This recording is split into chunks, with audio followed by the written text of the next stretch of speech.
No me lo puedo creer. O sea, creo que es la cuarta vez que grabo esto, porque el viernes grabé del tirón, luego vi que no podía cortar donde quería y no me acababa de convencer el final. Ayer volví a grabar, tampoco me gustó y dije, va, grabo hoy, me he puesto a grabar ahora y cuando iba ya a cortar el vídeo para colgarlo en Instagram me he dado cuenta de que no le había dado a grabar al botón. O sea, soy gilipollas integral. Esto es algo que supongo que mucha gente sospechaba y algunos en círculos privados expresaban en voz alta, pero confirmo que lo soy y gilipollas integral.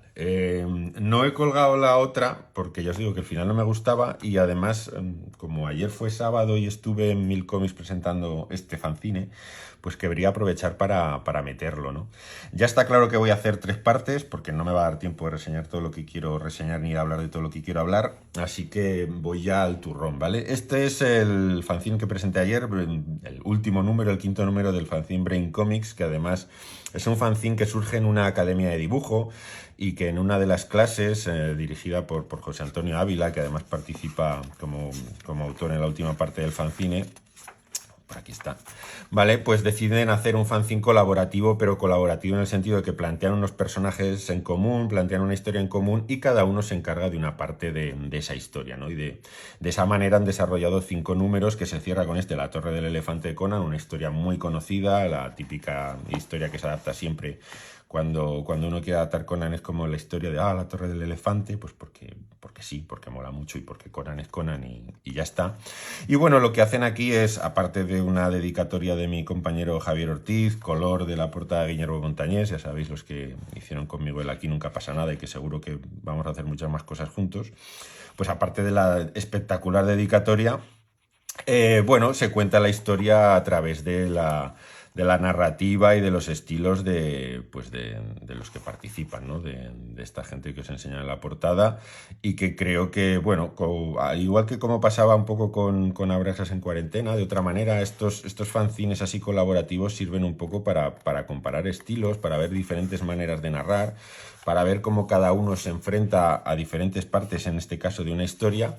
Y bueno, es uno de estos, podríamos decir, entremeses curiosos y que si uno tiene capricho y si le gusta el personaje y demás, yo creo que queda muy bien en la estantería. Además no quieren ganar dinero con esto, está claro, porque no sé si van a pagar ni la imprenta, lo sacan a 4 euros. Y si lo queréis conseguir, que seguro que si se lo pedís a Javi os hace una firma chula, quizá no tan chula como la mía, pero para algo soy yo su guionista, pues vais a la cuenta de Instagram de Javi Ortiz o Javier Ortiz Artwork, ahora no me acuerdo exactamente cómo es, pero bueno, creo que os lo dejaré indicado en la descripción, le escribís un privado y seguro que él os manda un ejemplar firmado de mil amores. Venga, y ahora sí, vamos al lío de verdad, y empiezo ya otra vez, porque ya es como la quinta puta vez que hablo de este cómic para decir lo mismo, ya estoy hasta los cojones de grabar esta microreña, y si esta no sale, os juro por Dios que voy a quemar mi casa con todos mis cómics dentro. Bueno, y después de este arranque de control de ira, vamos a hablar del Rey de las Polillas, cómic de grafito editorial que ahora mismo está en preventa. Empezó la preventa el 1 de octubre, así que podéis ir a la web y pillar vuestro ejemplar. Ya sabéis, hacen packs y además cuanto más se prevenda, más regalitos vais a llevar. Y es bueno, en mi caso el segundo trabajo que leo de Ángel Avellán, el guionista de temporada de Melocotones, pero sí que es el primer trabajo largo, creo, de Carlos Morote, un dibujante que ya había estado implicado en revistas, en publicaciones, había estado ayudando a otros autores murcianos, y ahora se lanza a la aventura del cómic largo con El Rey de las Polillas, que, bueno, es un cómic de horror, de terror, sí, pero no. Es un cómic, yo creo que es un cómic de amor o quizá de desamor, ¿no? De lo que le pasa a la gente cuando se les gastó el amor de tanto usarlo. Con este MacGuffin sobrenatural, por decirlo de alguna manera, lo que nos encontramos es una historia de relaciones y de cómo transitamos por estos momentos de rechazo, de abandono, de ay Dios mío, me han dejado y así. El guión de Ángel es muy correcto, hace lo que tiene que hacer, que es fluir y acompañar y permitir que el dibujante dé lo mejor de sí y que se luzca, ¿no? Que yo creo que esto es una virtud, pues, que yo aprecio mucho en los guionistas, ¿no? Guionistas que están allí para contar una historia, que la cuentan, pero que tampoco intentan ser las estrellas de la función, ¿no? Es decir, como diría Julio Iglesias, el que no folle, que se aparte. Y en este caso creo que es una gran virtud del guionista conseguir estar allí, pero sin decir, aquí está mi polla y la pongo encima de, o aquí está mi coño y lo pongo encima de la mesa, ¿no? Y creo que en ese sentido Ángel hace una muy buena labor, dejando que sea Carlos la verdadera estrella del cómic como corresponde, porque tengo que decir que el arte de Carlos me parece espectacular. Para ser una primera obra larga, pues es sensacional, con algunas páginas pues de narrativa más común, pero con algunos aportes narrativos muy muy interesantes que me han gustado mucho y con un fluir que también me ha gustado mucho. Yo creo que es un dibujante que va a dar muchas alegrías al mundo del cómic, quizá no tanto al mundo del cómic de las editoriales nacionales, porque si sigue dibujando así, yo creo que está condenado a irse a ganar la vida, que es lo que él quiere, a países en los que realmente te puedes ganar la vida haciendo esto. Pero como os digo, este Rey de las Polillas es un primer ejemplo excelente para poder apreciar el arte de un artista que va a dar mucho que hablar, acompañado de un guionista que ha demostrado mucho oficio, que también es una cosa que es muy de agradecer, ¿no? De poder llegar y poder hacer una obra en la que tú te la leas, la disfrutes, te lo pases bien y encima aprecies el autor, el dibujante en toda su magnitud. De Morote a Morote, en este caso de Roberto Morote, en esta adaptación de la novela de Jesús Moncada, Camino de Sirga, un cómic de GP Ediciones que adapta esta novela de un escritor de Mequinenza, aragonés, pero que siempre escribió en catalán y que de hecho es reconocido como uno de los escritores más importantes en lengua catalana del siglo XX y probablemente de toda la historia de las letras catalanas, ¿no?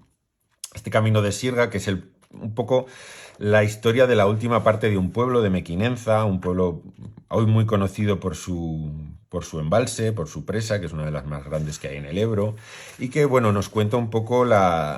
el discurrir de las vidas de sus habitantes desde que empieza un poco desde lo que parece el esplendor y momento de máxima expansión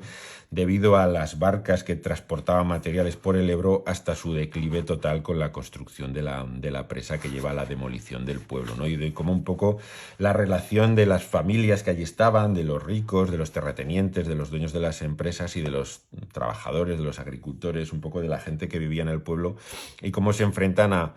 esta primera mitad del siglo XX, que la verdad es que cuando la miras con perspectiva, históricamente fue apasionante, pero probablemente fue terrible para aquellos que la tuvieron que vivir o sufrir.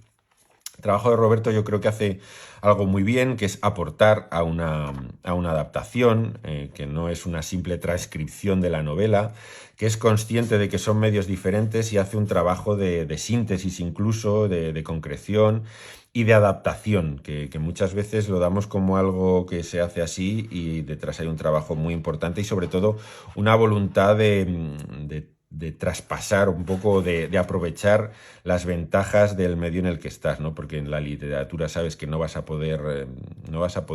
hacer exactamente lo que hace la literatura, no vas a poder competir con ella simplemente porque no estás en la misma liga, así que hay que intentar hacer otra cosa. Y Roberto, tanto con este dibujo así en blanco y negro, como que de carboncillo, que recuerda un poco al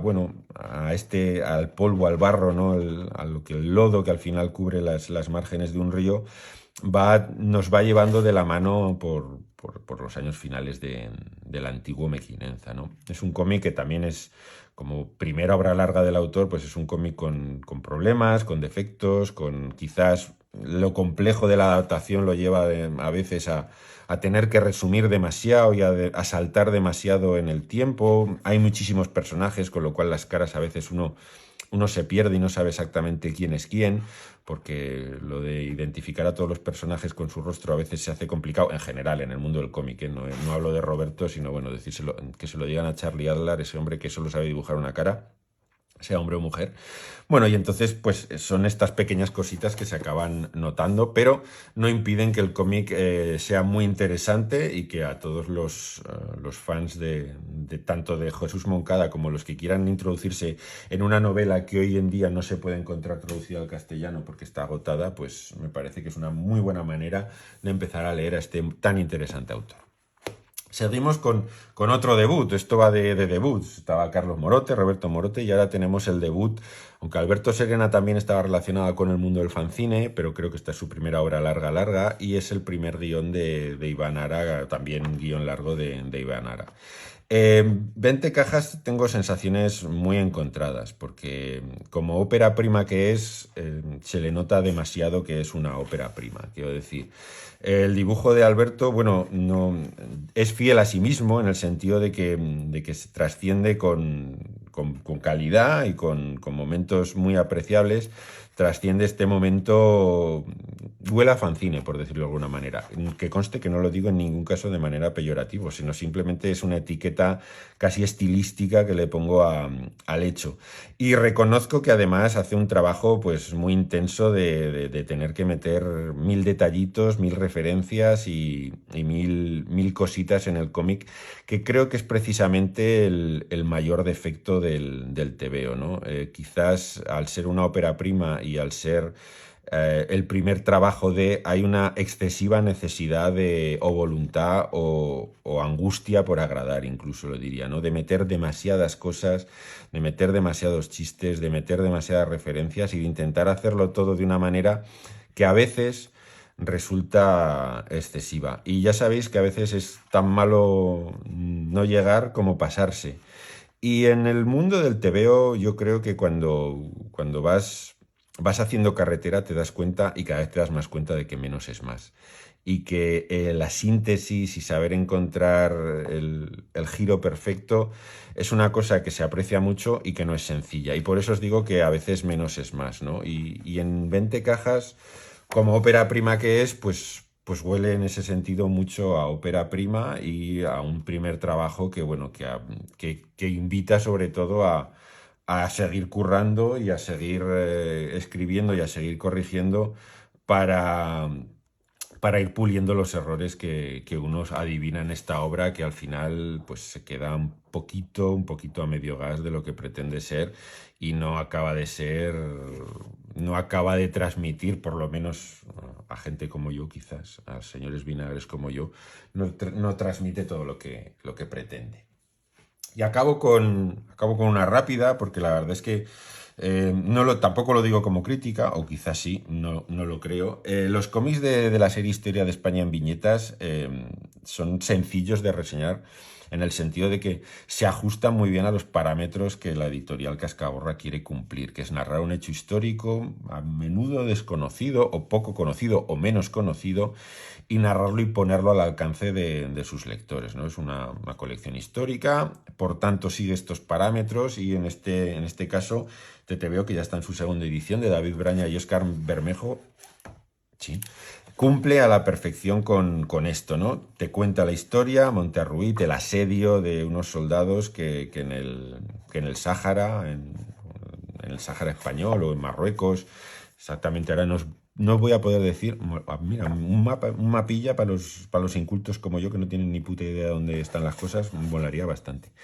Pero bueno, que al final es el asedio de unos soldados españoles que se quedan encerrados en un fuerte y son asediados